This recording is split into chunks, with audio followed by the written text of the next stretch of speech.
가위가 바로 소화효소입니다. 그게 바로 소화제 성분이랑 동일합니다. 단백질을 분해하는 효소, 지방질을 분해하는 효소, 전분을 분해하는 효소 세 가지가 공이 다 나옵니다. 된장에는 풍부합니다. 단 문제는 나트륨 성분, 소금기가 많다는 그런 단점은 있습니다. 그 나트륨이 좀 높은 편이기 때문에 나트륨을 좀 없애주는 대안을 좀 제시를 하자면은 우리 몸속에는 나트륨하고 칼륨이라는 것이 있는데 칼륨이라는 성분은 나트륨을 체외로 배설시키는 서로의 기량작용을 합니다.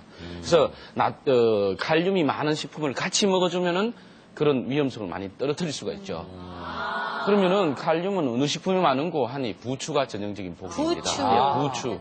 예, 혹은 녹색을 가지고 있는 여러 가지 채소류들이 있어요. 우리 건대라든지 미나리. 예, 시금치, 미나리 계통 좋습니다. 초록색을 띠는 식품에 대부분 그렇습니다. 그리고 우리 된장에 그런데 같이 좀 넣으면 좋은 게 이제 표고버섯. 표고버섯. 예, 예. 혹은 마늘, 생강, 파, 깻잎, 고추 다 많이 있습니다. 그런 것들을 한 끼 식단에 같이 드십시오. 그러면은 염려할 필요는 없습니다. 그 정도면 충분합니다. 그러니까 좀 많이 충분히 먹어도 예, 다른데 여타 뭐 부추나 시금치 이런 것과 같이 드신다면은 전혀 문제가 없다는 말씀이시네요. 네, 지금까지 그 전통 발효식품 우리 된장에 대해서 알아봤는데요. 혈액순환에도 좋고 성인병 예방에도 좋고 그리고 또 뭐랬죠? 항암작용까지. 아, 이게 너무 좋은 게 많으니까 된장 듬뿍 드시기 바랍니다. 우리 음식 중에 아마 보물이 아닐까 싶습니다. 자, 다음은 아기의 발달과 성장에 대한 궁금증을 실험을 통해서 알아보는 시간입니다. 대발견 IQ! 기다려 내봐. 꿀꿀꿀꿀. 엄마 아빠와 단란한 한때를 보내고 있는 희정이와 현승이 남매. 이때 엄마가 갑자기 질문을 던졌다. 엄마가 좋아? 아빠가 좋아? 15개월 된 현승이는 주저없이 아빠를 가리키며 좋다는 표현을 했다.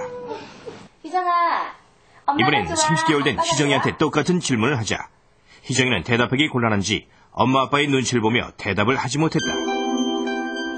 동생과는 달리 30개월인 희정이가 대답을 하지 못하는 것은 바로 난처함이란 감정을 느끼기 때문이다. 이러한 난처함은 만 2세 이후에 나타나는 감정 중 하나다.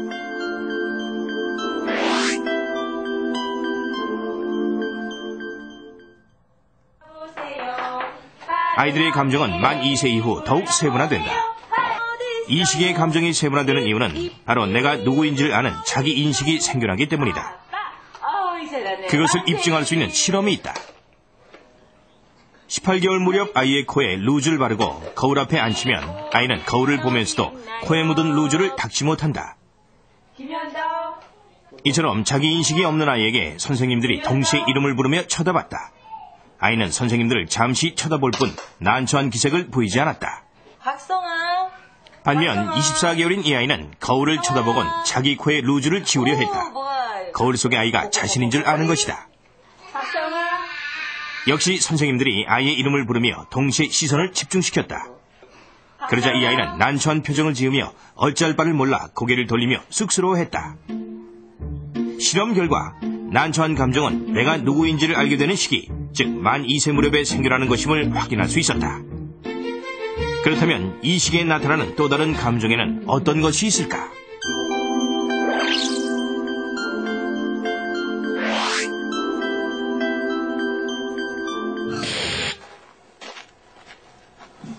과거에는 아이가 이불에다 실내를 하면 키를 씌우고 이웃집에 소금을 얻으러 보내곤 했다. 그 이유는 아이가 수치심을 느껴 다시는 이불에 실내를 못하게 하겠다는 의도였다. 그렇다면 이것은 과연 바람직한 방법이었을까?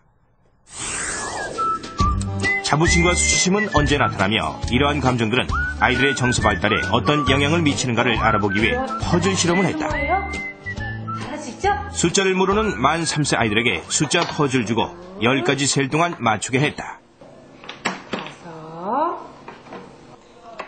아이가 퍼즐을 다 맞출 수 있도록 천천히 수를 세면서 시간과 상관없이 완성할 때를 기다렸다. 선생님이 10세기 전에 우리 미조가 숫자 퍼즐을 모두 맞춰버렸네? 우와, 너무 잘했어. 잘했다는 칭찬을 하자 아이는 당연하다는 듯이 미소를 지었다. 바로 자부심의 표현이다. 이번엔 퍼즐 수가 작고 좀 더 쉬운 그림 퍼즐을 맞추게 했다. 하나, 둘, 숫자 퍼즐을 맞출 때와는 달리 아이가 의식하지 못하게 수를 빨리 세어 실패를 유도했다. 여덟. 퍼즐을 완성하지 못하고 얼마 안 남았는데 몇 개의 벌써 퍼즐 조각이 여덟이네. 남았을 즈음 선생님은 종을 치며 아이에게 실패했다는 것을 알렸다. 야, 이제 그만했잖아. 그래도 이제 그만 맞출 수가 없는데. 성공했을 때와는 달리 아이의 표정은 굳어졌다. 다른 아이 역시 머리를 긁거나 퍼즐로 눈을 가리는 등 과장된 행동으로 수치심을 표현했다. 이런 자부심과 수치심은 아이들의 성취 동기에도 영향을 미친다고 한다. 그것을 입증해보기로 했다. 퍼즐을 맞춰봤는데. 성공 경험이 있는 숫자 퍼즐과 실패 경험이 있는 그림 퍼즐 중 다시 맞추고 싶은 것을 묻자. 이 두 개 중에 어떤 게 더 재미있었어요? 아이들은 모두 어렵지만 성공한 숫자 퍼즐을 어떤 가리켰다. 게 재미있었을까? 그림 퍼즐은 실패에 수치심을 느꼈기 때문에 선택하지 않은 것이다. 실험 결과 자부심과 수치심은 성공과 실패를 하는 만 3세 이후에 나타나며 수치심은 아이를 더욱 위축되게 만들고 자부심은 성취 동기를 부여하는 것을 알 수 있었다. 이러한 자부심과 수치심은 부모나 교사의 양육 태도나 방법에 큰 영향을 받는다고 한다. 제작진은 만 4세 아이들을 두 그룹으로 나누고 새로운 율동을 가르쳤다.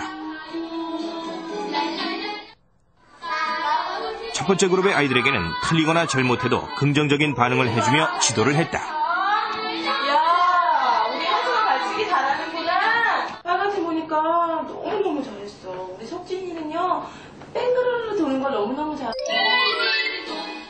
다른 그룹은 칭찬보다는 지적을 하는 등 부정적인 반응을 해줬다. 뺑그르르 돌려고 했는데, 아빠는 이렇게 씩씩하게 해야 되는데, 너희는 씩씩해요? 씩씩해 보이지 않아요. 씩씩하게 아빠처럼. 야, 우리 친구들, 빨간색 친구들 너무너무. 그리고 나서 아이들에게 앞에 나와서 율동을 해보고 싶은 사람은 손을 들게 했다. 나와서 율동하는 거 봤을 때. 우선 긍정적인 반응을 해준 그룹의 아이들에게 손을 들게 했다. 할 수 있어? 하는 친구. 어떤 친구 할 수 있어요?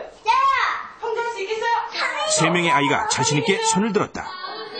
한 사람씩 앞에 나와서 율동을 할 때도 아이들의 표정은 밝고 자신감이 역력했으며 간혹 틀려도 웃으며 끝까지 하는 것을 볼 수 있었다. 얘들아, 앞에 나와서. 그렇다면 여기서 오늘의 문제.